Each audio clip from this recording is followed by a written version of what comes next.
নমস্কার। The story teller চ্যানেলে আজকের গল্প সুলেখা সান্যাল রচিত ভাঙা ঘরের কাব্য। গল্প পাঠে আমি অনিন্দিতা। ঝড়ে ভাঙা উল্টে যাওয়া নৌকার মতো একতলা ছাতা ধরা বাসার কড়াটা নড়ে উঠল খটখট করে। দাড়ি কামানো শেষ না করেই বেরিয়ে এলো সুমন্ত দরজা খুলতে। একগাল হেসে অত্যন্ত পরিচিত ভঙ্গিতে মন্নথদা বললেন, ভালো আছো? তাকে প্রায় 2 হাত দিয়ে জড়িয়ে ধরল সুমন্ত। মনুদা, আপনি? উহ, কতকাল পরে দেখা। আসুন ভেতরে। দরজায় খিল লাগিয়ে ভেতরে এসে সুমন্ত ভাবনায় পড়ল। বসাবে কোথায়? ঘরের মধ্যে তোলা উনুনে বাসন্তী রান্না করছে। এখন কিছু বলবে না ঘরে নিয়ে গিয়ে বসালে, পরে তার শোধ নেবে। দাঁতে দাঁত চেপে গা পোড়ানো কথা বলবে। সারাদিন খাবে না, ছেলে মেয়েগুলোকে পিটবে দুমদাম। 2-1 বার আন্তরিকতা দেখিয়ে তার রান্না করার সময়টাতে কোনো বন্ধুবান্ধব নিয়ে এসে ঘরে বসিয়ে এই অভিজ্ঞতা ওর হয়েছে। বউ বলে, সং নাকি আমি? ঘরের গরমে, আগুনের গরমে একে পারিনে জামা গায়ে রাখতে, তারপর ধুমস এক পুরুষ মানুষ এসে বসে থাকবে সামনে, বৌদি বৌদি করবে। না পারি হাত পা নাড়তে, না পারি কথা বলতে। পেয়েছ কি আমাকে? ঘরের সামনে ছোট্ট আধহাত বারান্দাটা বাসন্তীর রান্নার কয়লা আর কাঠে আর আজে বাজে জিনিস বোঝাই থাকে, নড়া যায় না। কাজেই ওখানে রান্নার কথা বলেও লাভ নেই। শেষে ঘর থেকে একখানা চেয়ার এনে আধহাত বারান্দাটায় পেতে দিল। মন্নথদা বসলেন। কেমন ঝড়ে উড়ে পড়া কাকের মতো রুক্ষ শীর্ণ চেহারা। এ কি চেহারা হয়েছে মনুদা আপনার? সুমন্ত জিজ্ঞেস করল। জস্মিন দেশে যদাচার। তুমি বা কোন ভালো আছো হে? একটু চা খাওয়া তো দেখি। সুমন্ত ঘরে ঢুকে বাসন্তীর সামনে অপরাধীর মতো দাঁড়াল। লক্ষ্মীটি, রাগ করো না, তোমার কড়াইটা নামিয়ে একটু চা করে দাও। আবার কে এলেন মাথা খেতে? শান্তি নেই একটুও। বাবারে বাবা। বাসন্তী দুম করে কড়াই নামিয়ে ছোট একটা অ্যালুমিনিয়ামের বাটিতে জল চাপিয়ে দিল। চা নিয়ে বাইরে এলে মন্নথদা খুশি হয়ে উঠলেন। চা খেতে খেতে বললেন, কই হে, বউ দেখাও, আছো কেমন? সুমন্ত হাসল। কেমন দেখছেন? হঠাৎ একটা কথা মনে পড়ে যাওয়ার মতো মন্নথদা তাড়াতাড়ি বলে উঠলেন, জানো, অরুণা মারা গেছে। ইস, কেমন করে? কেমন করে আবার? রাজরোগ হে, রাজরোগ। আবার বিয়েও করেছি, একটি পুত্রমুখও দেখেছি। মেয়েটিকে জানো তো? তোমাদেরই সহপাঠিনী জ্যোতি। সে যে। সুমন্ত অবাক হয়ে তাকিয়ে রইল। অবাক হচ্ছ যে? সে আমার মেয়ের বয়সী, এই তো। তার কি বলো, যদি আমাকে ছাড়া দুনিয়ায় কাউকে বিয়ে করবেই না বলে দিনের পর দিন হাঙ্গার স্ট্রাইক চালায়, তবে আমার উপায়টা কি? তুমি অবাক হয়েছ? আর সব ছেলেগুলো নাকি হিংসে করে। মেয়েটি কিন্তু ভালো, আমাকে ভালোবাসে বড্ড। সেই কলেজেই আছেন তো এখনো? পাগল, কবে দিয়েছে ছাঁটাই করে। জানোই তো আমার মেজাজ। ওসামত করে চাকরি বজায় রাখা তোমাদের মনুদাকে দিয়ে হবে না। সে কি, চলছে কি করে তবে? কি জানি, জ্যোতিই বুঝি কি করে চালায়, মাস্টারি আর টিউশনি করে। বড় ভালো মেয়েটা বললাম না? কি জন্য যে আমার মতো হতভাগার ঘাড়ে এসে পড়ল, ওসব তোমাদেরই মানাতো ভালো। সুমন্ত শঙ্কিত হয়ে উঠল বাসন্তীর কথা ভেবে। হয়তো দরজার আড়ালে আড়ি পেতে আছে। এককালে ওর স্বামী কলেজের ভালো ছেলে ছিল, আর তার মেয়ে বন্ধু ছিল। এ দুটো এখনো বাসন্তীর কাছে ভয়ের জিনিস হয়ে আছে।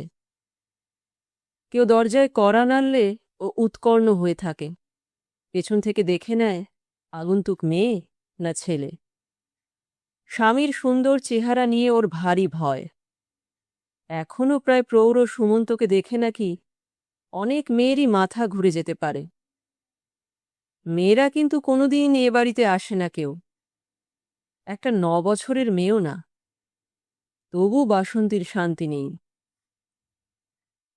আর সত্যি এখনো আশ্চর্য সুন্দর সুমন্ত। কে বলবে 2-3টে ছেলে মেয়ের বাপ হয়েছে। দারিদ্র আর দুশ্চিন্তা যেন স্পর্শ করে না ওকে। 7 দিন দাড়ি না কামানো মুখেও ওকে যেমন দেখায় ছেঁড়া গেঞ্জি আর ময়লা লুঙিতে, তেমনি দেখায় একটু সাজলে। হাঁ করে তাকিয়ে থেকেও আশ মেটে না ওর। অফিস থেকে ফিরতে একটু দেরি হলে রাগে আর শঙ্কায় স্তব্ধ হয়ে থাকে। কেমন অজানা ভয়ে শিরশির করে বুকের মধ্যেটা। আজকালকার ওই আধুনিক মেয়েগুলোকে বড় ভয় ওর। এখনো কি ওরা ভুলেছে সুমন্তকে? সুমন্ত হাসে। অমন করে আর কতকাল আগলাবে স্বামীকে? লোকে পাগল বলবে। এখন আর চেহারায় বলে না কেউ, পরিচয় তো কবেই ভুলেছে। 100 টাকা মাইনের কেরানির দিকে কি কেউ ফিরে তাকায়? মাঝে মাঝে খেপিয়ে তোলে। জানো, আজ অফিসে টাইপিস্ট মেয়েটার পাল্লায় পড়েছিলাম। কিছুতেই ছাড়বে না, নিয়ে গেল রেস্টুরেন্টে। কত কি যে খেলাম। বলে আর চোখে তাকায় ওর মুখের পরিবর্তন লক্ষ্য করবার জন্যে। বেশি কিছু করেনি সেদিন বাসন্তী। কেবল রান্না করা তরকারিতে 1 ঘটি জল ঢেলে উঠে গিয়েছিল। সুমন্তকে তাই বাধা দিতে হলো মন্মথদার উচ্ছ্বাসে।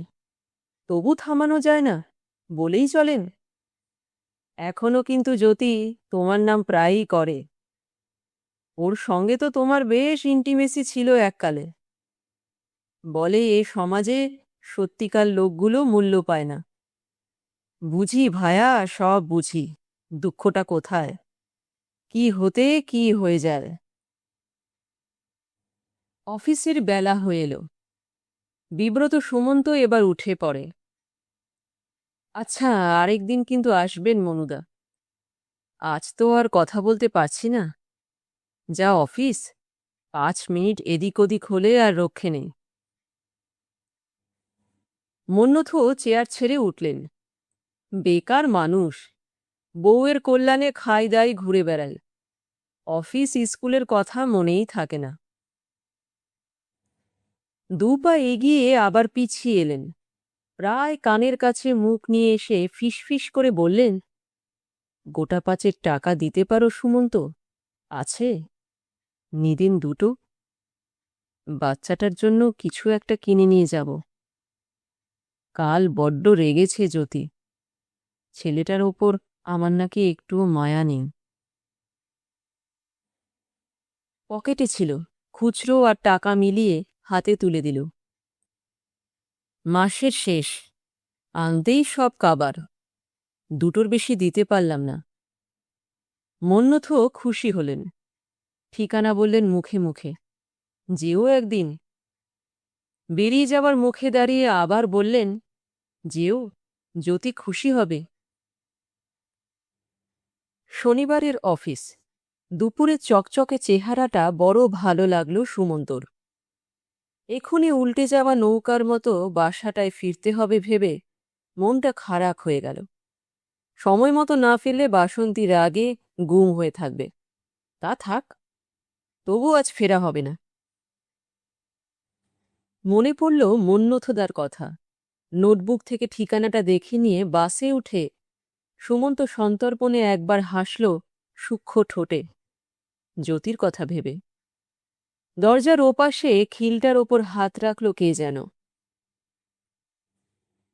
এক মুহূর্তে মনে হলো সুমন্তর চলে যাবে কিনা। কেমন অদ্ভুত মনে হচ্ছে, ঠিক দুপুরবেলায় দেখা করতে আসা। আহিরিটোলা আর বাগবাজার এত কাছে, 5 বছরের মধ্যে তো কই খোঁজ নেননি। যদি বলে যদি বলে আরও অনেক কথা, কিন্তু উপায় নেই। দরজাটা ততক্ষণে খুলে গেছে শব্দ করে। মুখ বাড়িয়ে দেখে, একটুখানি চমকে গিয়ে হেসে ফেলল জ্যোতি। আরে তুমি, আপনি? আসুন আসুন, আমি তো ভাবতেই পারিনি। চোখের বিস্ময় কেটে গেল 1 মিনিটে। গায়ের আঁচলটা ভালো করে টেনে দরজা বন্ধ করে সুমন্তকে নিয়ে ওপরে চলে এলো জ্যোতি। গোছানো একখানা ঘর, চেয়ার এগিয়ে দিয়ে নিজে গিয়ে বসল খাটের ওপর সোজা হয়ে। তারপর একটু হাসল। বাব্বা, কতদিন পরে দেখা হলো। কত খুঁজেছি আপনার ঠিকানা সুমন্তবাবু। কেন, মনুদা তো জানতেন? ওর কথা জানত নাকি সত্যি? আমাকে তো বলেনি কিছু। গিয়েছিল বুঝি আপনার ওখানে? হাসল সুমন্ত। হ্যাঁ, হঠাৎ গিয়ে হাজির। আমার তখন অফিসের বেলা হয়ে গেছে, কথাও বলা হলো না ভালো করে। উনি এমনি জানেন তো, আজকাল আরও বেড়েছে। দিন দিন যেন কেমন হয়ে যাচ্ছে। জ্যোতির চোখে নেমে এলো ব্যথার ছায়া। ঝগড়াঝাটি করে চাকরিটা ছাড়ল। তারপরেও কতবার ডেকেছে ওরা, যাবেই না। আমি ওর হয়ে দরখাস্ত করলাম। ইন্টারভিউয়ের ডাক এলো 2-1টা জায়গা থেকে, গেলই না। অরুণাদি মারা যাওয়াতেই শকড হয়েছেন বোধহয়, নইলে আগে তো এমন ছিলেন না। জানেন তো সবই। আপনি তো পাশ করে বেরিয়ে গেলেন। আমার আর পরীক্ষা দেওয়া হয়নি সে বছর। ওর কাছেই পড়ছিলাম। কেমন অদ্ভুত হয়ে যাচ্ছিল। ছাত্রছাত্রী সব চলে গেল পড়াশোনা হয় না বলে। আমি শুধু ছিলাম। এলেই দেখতাম চুপ করে বসে আছে, একেবারে নিস্তব্ধ হয়ে। এত কষ্ট হতো আমার। তারপর সুমন্ত বাধা দিয়ে হাসল। তারপর আর কি, মহাদেবের ধ্যান ভঙ্গ করতে একটিমাত্র উপায় ছিল। শুরু হলো কঠোর তপস্যা, আর তারপরে কুমার কার্তিকেয়র আগমন। লজ্জায় মুখ ঢেকে ফেলল জ্যোতি। ছি, আপনি এখনো তেমনিই আছেন। অমনি করে বলে। ছেলে মেয়ের মা বাপ হয়ে গেলাম, বুড়ো হতে চললে। এখন আর ওসব কলেজি লজ্জা রাখো। কিন্তু কি করলেন তোমার সেই বিকাশ পাল? হিংসে বিদীর্ণ হয়ে গেল না তার বুক? সেই পুরনো দিনগুলোর মোহ কেমন যেন ঘিরে ধরেছে জ্যোতিকে। বলে, মনে আছে সেই হাতে হাত রেখে সারা জীবন বন্ধু থাকবার প্রতিজ্ঞা? প্রাণ খোলা হাসি হাসল সুমন্ত। আরে তা নইলে কি আর তুমি বয়সে চতুর্গুণ এক মাস্টারকে বিয়ে করতে? আর আমার কপালে জুটত 4th ক্লাস পড়া সন্দেহ বাতিগ্রস্ত মহিলা? কবেই বিয়ে করে ফেলতাম তোমাকে। দেয়ালে ঝুলছিল অরুণার এক আবক্ষ মূর্তি। মধ্যবয়সী শান্ত সৌম্য এক মহিলা। খাটের একপাশে ঘুমিয়েছিল ফর্সা সুন্দর ছেলেটা। ওদের একবার দেখে নিয়ে জ্যোতি একটু চুপ করে রইল। চোখ দুটো ছলছল করে উঠল হঠাৎ। বলল, কিন্তু মহাদেবের ধ্যান ভঙ্গ বলছিলেন আপনি? তা তো হয়নি সুমন্তবাবু। আমি যে একা, সে একাই রইলাম। চাকরি টিউশনি করে সারাটা দিন কাটলেও অবসর সময়টা অসহ্য লাগে। বন্ধু বান্ধব আর সহপাঠিনীরা আমার এই অদ্ভুত নির্বাচনে কেমন দূরত্ব বজায় রেখে চলে। ভাই নেই, বোন নেই, মা দূরে থাকেন। এক স্বামী, তিনি আমার কাছে দুর্লভ। কেমন যেন মনের যোগ নেই, অথচ অরুণাদির সঙ্গে দেখেছি অদ্ভুত একটা সুন্দর সম্পর্ক ছিল। চাকরি করি হাওড়ার একটা স্কুলে, এমএ পাশ করেছি, অথচ মাইনে দেয় গ্র্যাজুয়েটের ৮০ টাকা। বলেছিলাম সে কথা, ও চাকরি ছেড়ে দাও, সোজা বললেন। কি করে যে চলবে সে কথা একবারও ভাবলেন না। ছাড়া তো দূরের কথা, চাকরির পরে আরও গোটা ২ টিউশনি করে চালাচ্ছি কোনো মতে। কোথাও ওর মন নেই, ছেলেটার কথাও ভাবেন না একবারও। সুমন্ত বলল, সেদিনের ২টো টাকার ইতিহাস। চেয়ে নিলেন, বাচ্চাটার জন্য কি যেন আনবেন বললেন। কোথায়? জ্যোতি তাকালো বিস্মিত চোখে। আনেননি তো? তোমাকে কিন্তু ভালোবাসেন, শ্রদ্ধাও করেন, সে তুমি যতই বলো। ওই পর্যন্তই। সেই গুরু শিষ্যার সম্পর্ক নিয়ে কাটাবেন স্থির করেছেন চিরকাল। ছেলের মা হয়েছি, এখনো বলেন এক কথা, আমাকে তুমি ছেড়ে দাও জ্যোতি। কেন জীবনটাকে নষ্ট করবে আমার সঙ্গে? শুনেছেন?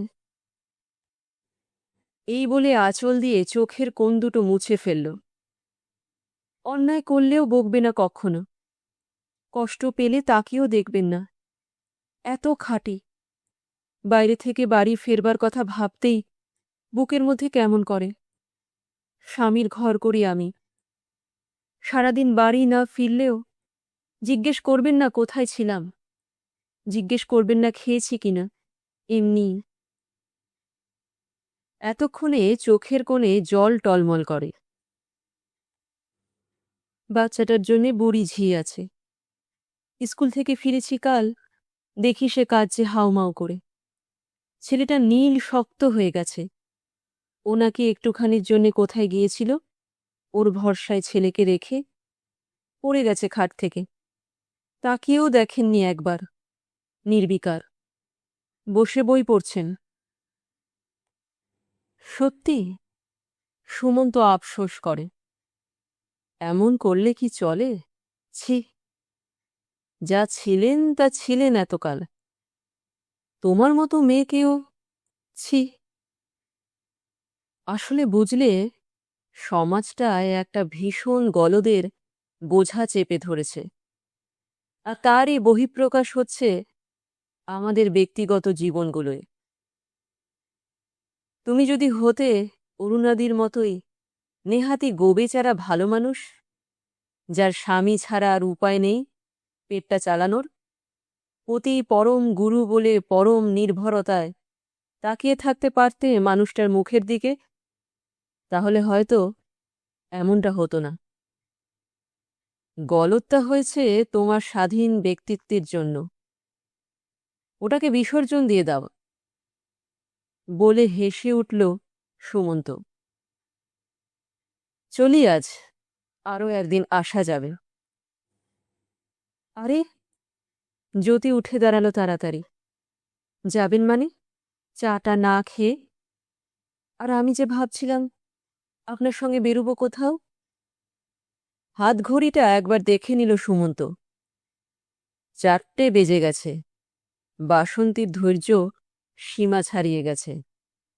দাঁতে দাঁত চেপে দরজাটার দিকে কান পেতে আছে, আজ ঘটবে কিছু একটা।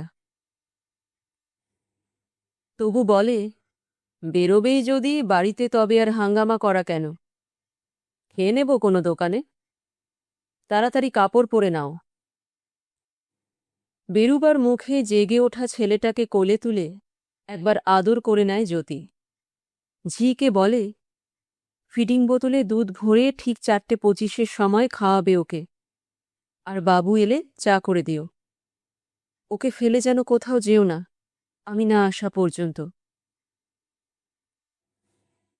সুমন্ত নিচে দাঁড়িয়ে তাড়া দেয়, এসো তো তুমি। নেমে এলে বলে, বড় বেশি সংসারী হয়েছ তুমি, লেখাপড়া তো চুলোয় গেছে বোধহয়। জ্যোতি হাসে, না, ওই একটি বিষয়েই আন্তরিকতা আছে ওর।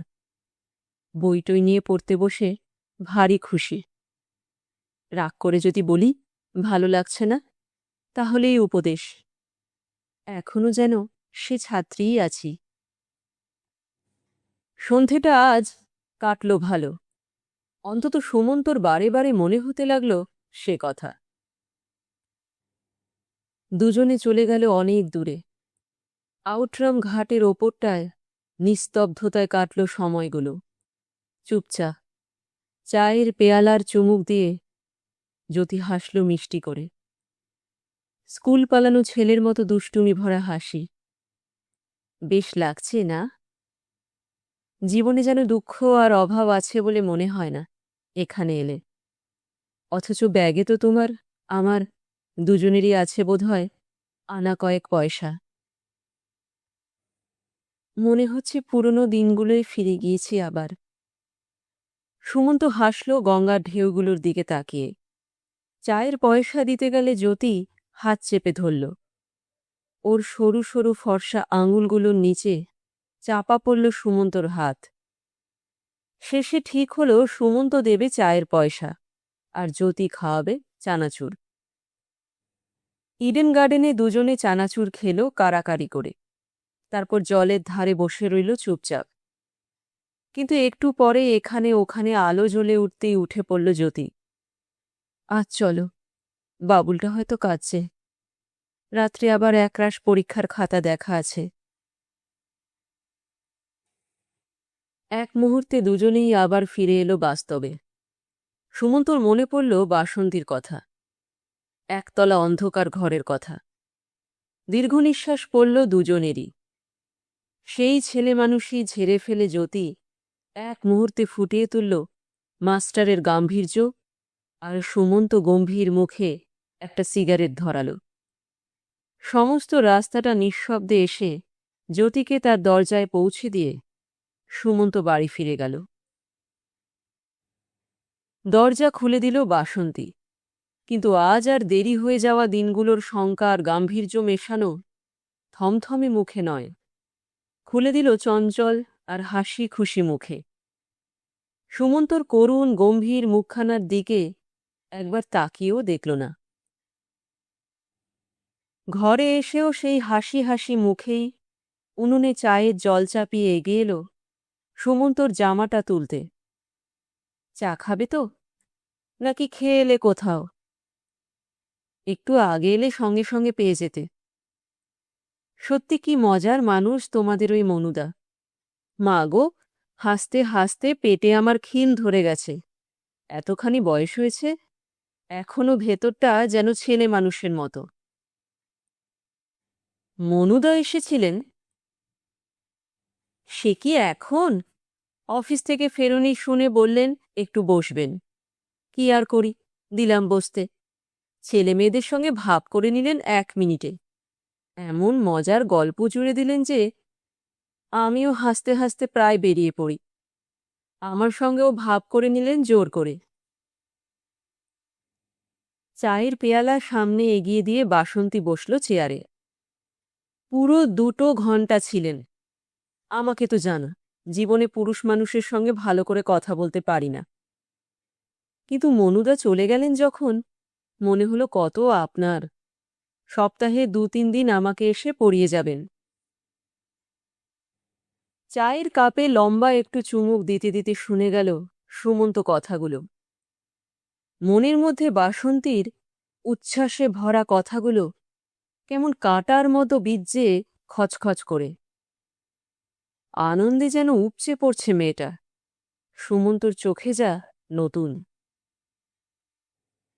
বউ নাকি তার মনের কথাগুলোর প্রতিধ্বনি শুনেছে মনুদার কাছে, যা কেউ তাকে শোনায়নি কোনোদিন।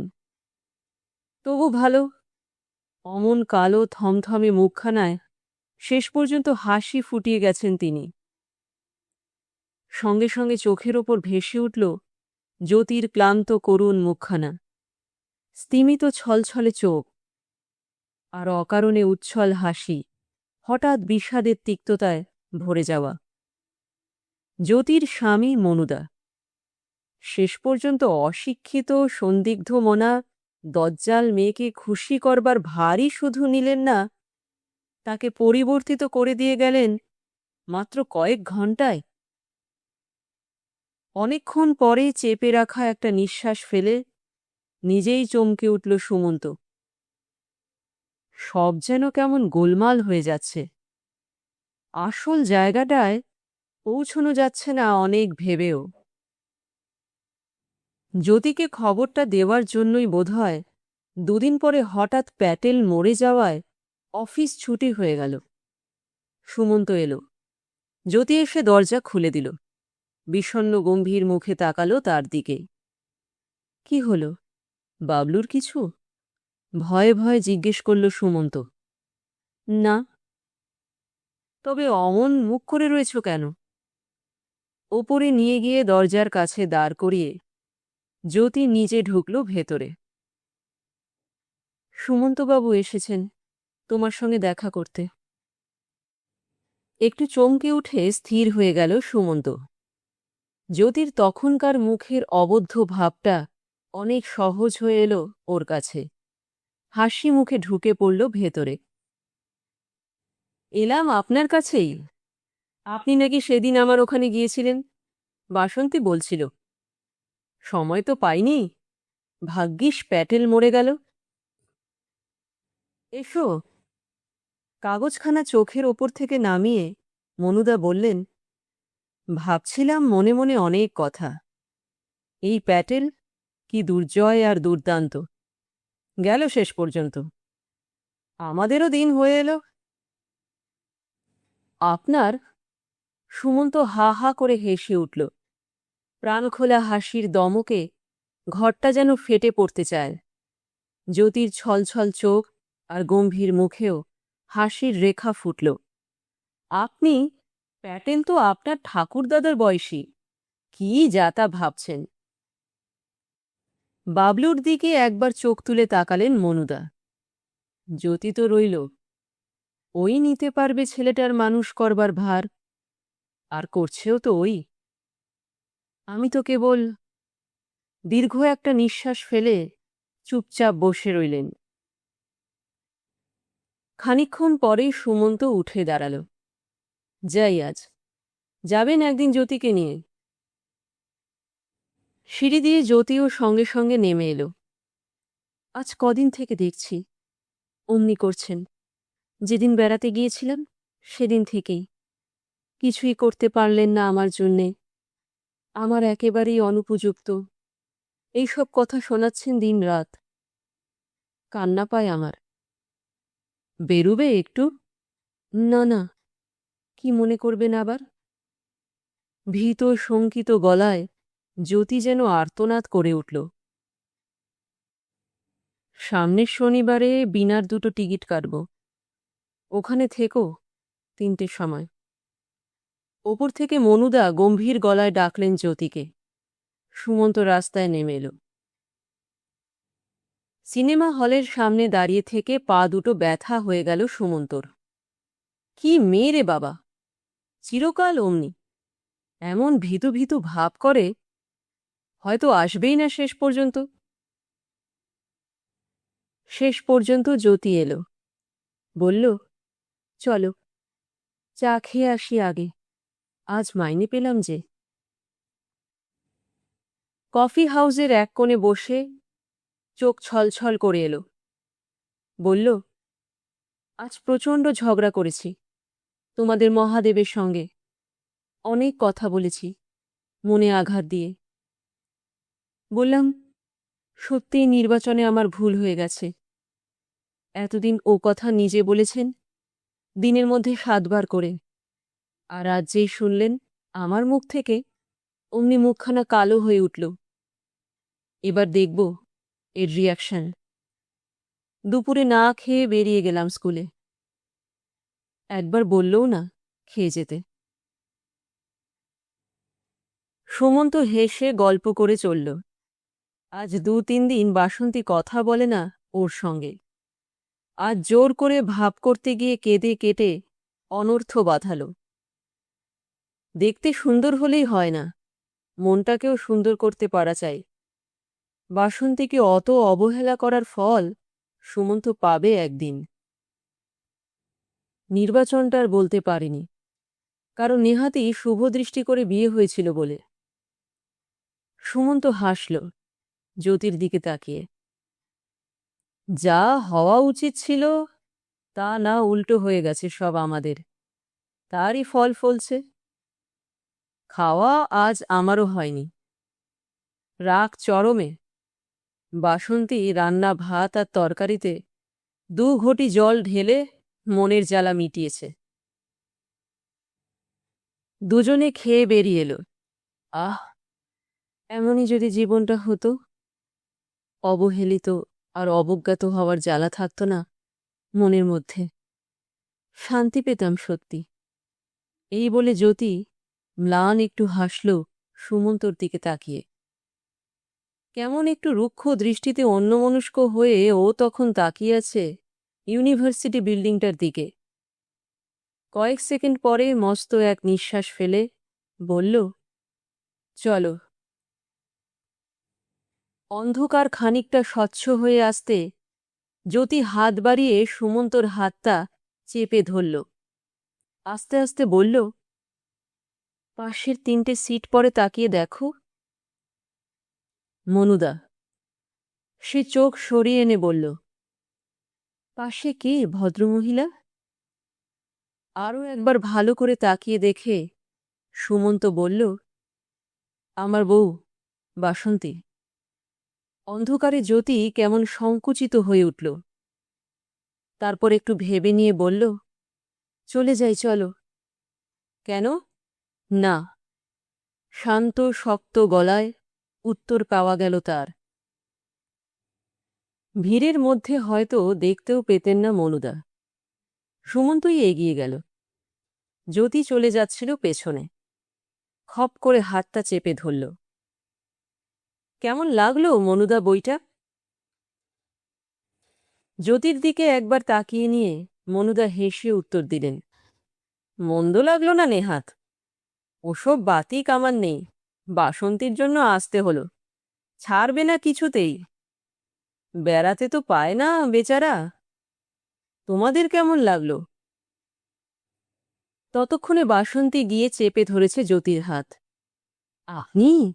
কত শুনেছি আপনার কথা। অমায়িক হাসি হাসলেও চোখের দৃষ্টি ওর করুণ আর ছলছলে। বুকের মধ্যে কান্নার পাহাড় জমে যাচ্ছে। কিছুতেই ও সোজাসুজি তাকাবে না সুমন্তর মুখের দিকে। চকচকে সুন্দর বলিষ্ঠ উজ্জ্বল অমন সুন্দর সুমন্তর দিকে। কেমন ভয় করছে। মনুদা আর জ্যোতি চলে যেতে চাইলেও বাসন্তী ছাড়ল না। জোর করে নিয়ে গেল ওদের বাড়ি। চা আর খাবার খাওয়ালো হাসি মুখে। চঞ্চল পায়ে ছোটাছুটি করে ওদের আদর যত্নের আর কিছুই বাকি রাখল না। সুমন্ত অবাক হয়ে তাকিয়ে তাকিয়ে দেখল, বাসন্তীকে যেন চেনাই যায় না। জ্যোতিকে গম্ভীর হয়ে বসে থাকতে দেখে বাসন্তী হাসি মুখে সামনে গিয়ে দাঁড়ায়। কথা বলছেন না যে? লেখাপড়া জানি নে বলে বুঝি ঘেন্না হচ্ছে কথা বলতে? তাড়াতাড়ি হাত চেপে ধরে বাসন্তীকে কাছে টেনে নিল সে। ছি ছি, তা কেন ভাই? কলেজের কতগুলো ডিগ্রি পেলেই কি লেখাপড়া জানা যায়? আপনার মতো এমন চটপটে মিষ্টি স্বভাব কি আছে আমার? সংসারটাকে কেমন সুন্দর গুছিয়ে রেখেছেন, তাই দেখছিলাম চুপ করে। মনুদা শেষ লুচিখানা মুখে পুরছিলেন। শেষ করে হাসলেন বাসন্তীর দিকে তাকিয়ে। এমন আদর যত্ন করে মেয়েটা, যেতে ইচ্ছে করে না আমার এখানে এলে। লক্ষ্মীর মতো স্বভাব। এদের ওপর যেন নির্ভর করা যায় জীবনটাকে ছেড়ে দিয়ে। জ্যোতির বিষণ্ণ কালো মুখখানার দিকে 1 সেকেন্ড তাকিয়ে সুমন্ত চোখ ফিরিয়ে নিল। ওর 2 চোখের কোণে খুব ছোট ছোট জলের ফোঁটা চিকচিক করছে। হাত ব্যাগটা থেকে ছোট্ট রুমালখানা আস্তে আস্তে বার করে আনল। সুমন্তর চোখে পড়েছে বুঝতে পেরে কানের পাশটা লাল হয়ে উঠল। যাবার আগে দুজনে দরজা পর্যন্ত এগিয়ে দিতে এলো স্বামী স্ত্রী। ওরা রাস্তায় নেমে এলেও বাসন্তী দরজার বাইরে মুখ বাড়িয়ে বারে বারে বলল, আবার আসা চাই, আসবেন কিন্তু ঠিক। তারপর দরজায় খিল পড়বার সঙ্গে সঙ্গে ফিরে দাঁড়াল। এতক্ষণে সোজাসুজি তাকালো সুমন্তর মুখের দিকে। নমস্কার, খুঁড়ে খুঁড়ে নমস্কার তোমার। একটা সংসার ঘাড়ে, 2 ছেলে মেয়ের বাপ তুমি, কলেজি স্টাইলে রেস্টুরেন্ট আর সিনেমা করে বেড়াতে লজ্জা করে না তোমার? ঈর্ষায় আর রাগে থমথমে কালো মুখখানা থেকে স্বামীর সর্বাঙ্গে যেন বিষ ছিটিয়ে দিতে লাগল। ঘরে এসে সুমন্ত গা থেকে জামাটাকে টান দিয়ে খুলে ফেলে দিল খাটের ওপর। তারপর এক ব্যঙ্গ মেশানো হাসিতে ভরে উঠল সমস্ত মুখটা। আর তুমি শিক্ষিতা মেয়েদের মতো খুব যে মনের ভাব গোপন করতে শিখেছ দেখছি। এ বিদ্যে আবার পেলে কোথায়? মনুদার সঙ্গে থেকে নাকি? হিংসে তো মরে যাচ্ছিলে জ্যোতিকে দেখে, আবার আদর করে এনে খাওয়ালে কেন? ঘাড় ধরে যে বিদায় করনি, কিংবা ঝগড়া ঝাঁটি চেঁচামেচি করে যে একটা কেলেঙ্কারি করনি, এও তো আমার ভাগ্যি। উন্নতি সত্যিই হয়েছে দেখছি, কৃতিত্ব আছে মনুদার। সুন্দর চোখ দুটোয় এই প্রথম বিদ্রূপ আর ব্যঙ্গের কালো ছায়া নেমে এলো। জামাটা দেওয়ালের ব্র্যাকেটে ঝুলিয়ে রেখে সামনে ফিরে সে চোখের দিকে তাকিয়ে আর কোনো কথাই বলতে পারল না বাসন্তী। স্থির হয়ে দাঁড়িয়ে পড়ল। আর সেদিন থেকেই আশ্চর্য স্তব্ধ হয়ে গেল সুমন্তর বউ। চুপচাপ কাজ করে, রাগ নেই, জোরে কথা পর্যন্ত বলে না। অস্বস্তি ভরা দিনগুলো কাটে। বাড়িটায় যেন নিঃশ্বাস নেওয়া যায় না প্রাণ ভরে। অফিসের পরে সুমন্ত লক্ষ্যহীনভাবে এখানে ওখানে ঘোরে। বাড়ি ফিরতে রাত হলে বাসন্তী আজকাল জিজ্ঞাসাও করে না। হাসি মুখে সুমন্ত জিজ্ঞেস করল, হচ্ছে কি? পড়ছি, মনুদা সব এনে দিয়েছেন। মনুদা এসেছিলেন বুঝি? হ্যাঁ, এসেছিলেন, তুমি অফিস যাওয়ার একটু পরেই। মনুদা দেখছি তোমাকে শিক্ষিত না করে ছাড়বেন না। তা বুড়ো বয়সে 2 ছেলেমেয়ের মা হয়ে নতুন করে ওসব শিখে আর কি করবে? জ্যোতি তো হতে পারবে না। মনুদাকে খুশি করতে পারবে, আমাকে পারবে না। লক্ষ্মীর মতো স্বভাব। সুমন্ত ব্যঙ্গ মেশানো করুণ হাসি হাসল। ওসব লক্ষ্মীর মতো স্বভাবের সার্টিফিকেটে আমার দরকার নেই। পারো পাশে এসে দাঁড়াতে জ্যোতির মতো? জীবনের দুঃখ কষ্ট আর আর্থিক সমস্যাকে দুজনে সমান ভাগ করে নিতে? কাল রেশনের টাকা নেই, সে কথা তোমাকে বলে আমার লাভ হবে কিছু? মনুদাকে সেই শিক্ষাই দিতে বলো, আর বলো নিজের বউটার কথা একবার ভাবতে। কি পেলেন তার মূল্য বুঝলেন না। অদ্ভুত এক অসহায় দৃষ্টিতে বাসন্তী তাকিয়ে রইল খানিকক্ষণ স্বামীর মুখের দিকে। মুখের সমস্ত রক্ত চলে গিয়ে নিমেষে সাদা হয়ে গেল মুখটা। তারপরেই ভেঙে পড়ল অসহায় আকুল কান্নায়। বুকের মধ্যে থেকে গুমড়ে একটা অসহ্য দুঃখের যন্ত্রণা, অভিশাপের মতো। খোলা চুলের রাশ পিঠের দুপাশে ভেঙে পড়ল।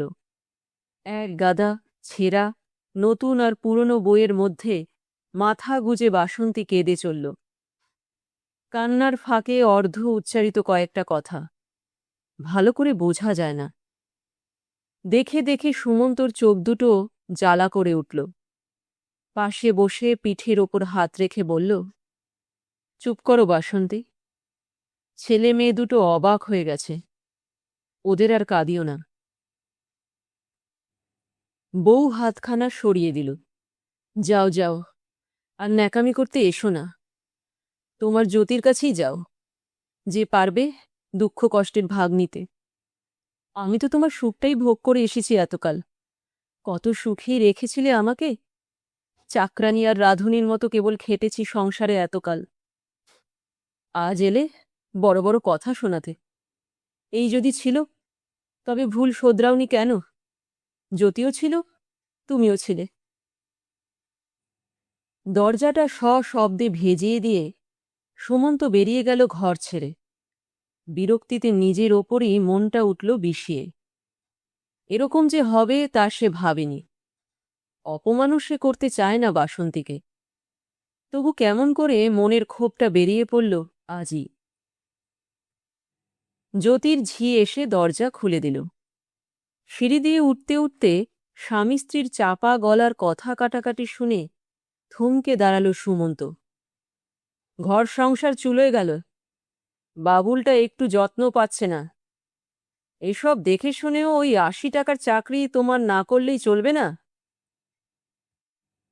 জ্যোতি বলছে, তোমার তো মেজাজ। দেবে আবার কোনোদিন চাকরি ছেড়ে? তখন ওই ৮০ টাকার চাকরি আর টিউশনি করে সংসার আমাকেই চালাতে হবে। চাকরি তুমিও করো, আমিও করি। ছাড়ব কেন? না, তা ছাড়বে কেন? তাহলে যে চাকরির নাম করে সুমন্তর সঙ্গে এখানে ওখানে মিট করার অসুবিধে হয়। আর ভুলের প্রায়শ্চিত্তও করা যায় না। রাস্কেল! নিজের বউটাকে রেখেছে চাকরানির অধম করে। অশিক্ষিত বলে দিনরাত কথা শোনাচ্ছে। চাকুরে মেয়েকে সঙ্গে করে সিনেমা থিয়েটার করতে আর ভালো লাগবে না কেন? ছি ছি, কি বলছো তুমি? তীক্ষ্ণ স্বরে জ্যোতি যেন আর্তনাদ করে উঠল। মাথা খারাপ হয়ে গেছে তোমার? আর এক মুহূর্তও এখানে থাকব না আমি। এই বলে কান্না আটকানো গলায় দেওয়ালে ঝোলানো ব্যাগটা টেনে নিয়ে স্যান্ডেল পায়ে গলিয়ে সিঁড়ির মাথায় এসে সুমন্তর পাংশু মুখের দিকে তাকিয়ে থমকে দাঁড়াল জ্যোতি। শুনেছ তো সব? যা পাইনি বলে দুঃখ করছিলাম, তাই এসে গেছে আমার জীবনে। কিন্তু তুমি আর একটুও দাঁড়িও না। ভালো লাগছে বুঝি খুব কথাগুলো শুনতে? বলে কেঁদে ফেলল। সুমন্ত সিঁড়ি দিয়ে তরতর করে নেমে রাস্তায় বেরিয়ে এলো। চোখ মুছে জ্যোতি ঘরে ঢুকে হঠাৎ মনুদার হাত ধরে টেনে জানালার কাছে নিয়ে এলো। দেখেছ সুমন্ত তোমার কি পরিচয় নিয়ে গেল? তাই বুঝি? ব্যঙ্গের হাসিতে মুখ ভরিয়ে মনুদা বললেন, তা ওই সঙ্গে তুমি গেলে না যে? আমার পরিচয় পেতে তো বাকি নেই অনেক দিনই। বলো তো ভুলের প্রায়শ্চিত্ত করি? জামাটা গায়ে চাপিয়ে মনুদা দরজার দিকে এগিয়ে গেলেন। জ্যোতি দুহাত দিয়ে আগলে দাঁড়ালো দরজা। যাচ্ছ কোথায়? ওকে ডেকে আনি, এসে ফিরে গেল। আগের সেই পুরনো গলায় মনুদা বললেন, না না না, যেতে পাবে না তুমি, কোথাও যেতে পাবে না। বলে অসহ্য রাগে মনুদার হাত ধরে জোর করে জ্যোতি তাকে বসিয়ে দিল খাটের ওপর।